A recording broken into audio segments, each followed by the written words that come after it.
آپ نے ایک درس میں بیان کیا تھا کہ جب اللہ تعالیٰ نے تمام روحوں سے عہد لیا اس وقت وہ لوگ جنہوں نے امتحان دینے سے انکار کیا تھا یہ وہ لوگ ہیں جو بچپن میں ہی فوت ہو جاتے ہیں یا اب نارمل پیدا ہوتے ہیں.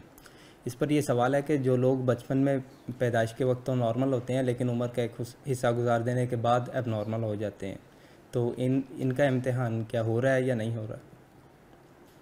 اس کی دو صورتیں ہیں. ایک یہ کہ بالغ ہونے سے پہلے ہی وہ اب نارمل ہو گئے تو اس کا مطلب کہ امتحان میں نہیں ہیں. لیکن کچھ لوگ ہیں کہ 40 سال کی عمر میں 50 سال کی عمر میں تو اس وقت تک ان کا امتحان تھا، آگے ختم ہو گیا تو وہ امتحان میں تھے. بالغ ہونے کے بعد اگر کوئی نارمل ہے تو وہ امتحان میں ہے، خواہ وہ ایک دن رہا ہو، خواہ وہ 20 سال رہا ہو، 50 سال رہا ہو.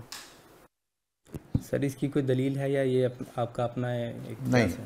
جو پہلی جو بات ہے کہ اللہ تعالیٰ نے امتحان کے لیے ہم سے پوچھا وہ تو قرآن کی آیت پر مبنی ہے. لیکن جب یہ بات ہوئی کہ سب انسانوں نے ذمہ داری قبول کر لی امانت کی، تو پھر یہ ذہن میں سوال پیدا ہوتا ہے کہ سارے لوگ تو امتحان نہیں دے رہے ہیں. بے شمار لوگ بچپن میں فوت ہو گئے اور کچھ ایسے ہوتے ہیں کہ جو اب نارمل ہوتے ہیں. اور یہ ہمارے دین میں کیا ساری دنیا میں مانی ہوئی بات ہے کہ نبی کریم صلی اللہ علیہ وسلم کا فرمان بھی ہے کہ 3 لوگوں سے قلم اٹھا لیا گیا ہے، ایک بے ہوش، ایک نابالغ اور تیسرا جو سویا ہوا ہو اور مجنون ہو، پاگل ہو. بے ہوش اور سویا ہوا ایک کیٹیگری میں آ جائیں گے، پاگل اور بچے جو ہیں ان تینوں کے اوپر کوئی ذمہ داری نہیں امتحان کی.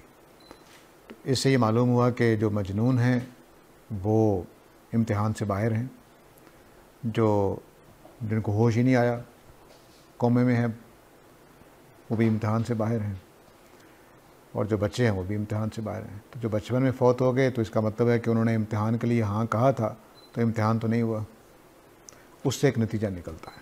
تو اتنی بات عقلی ہے، پہلی بات قرآن سے معلوم ہوتی ہے، اور دوسری بات حدیث سے معلوم ہوتی ہے کہ کن کن کا امتحان نہیں ہے.